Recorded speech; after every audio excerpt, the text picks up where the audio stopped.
后来继续来到苗栗通宵的火力发电厂，有3支彩绘大烟筒，是当地地标，嘛是过去中国人偷渡到台湾的标的物。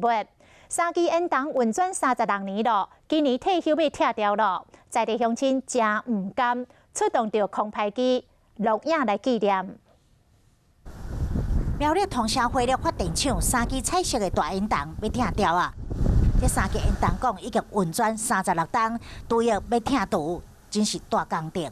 采取链锯切割的方式去做拆除，我们预计大概4个月的工作天，所以大概会在明年的年初完成。这烟筒讲120公尺悬，搁挖进工厂，所以袂使用诱导方式破坏，都要出动机啊，将烟筒一轮一轮来刮开，再搁用大吊车将拆开的部分一个一个吊来到涂骹，每处理一轮都要3天半时间。这工程的费用大约是1亿5000万。这是用平面摄影的甚至用空拍的方式在记录。民众出动空翕机，将拆除的过程给翕落来，留做纪念。因为这3支烟筒呢是当地重要的地标，嘛曾经是中国偷渡客偷渡来台湾的目标物。在2003年时，也有发现有南洋的女偷渡客为着要闪避海巡的查缉，伫这所在不幸渡水死。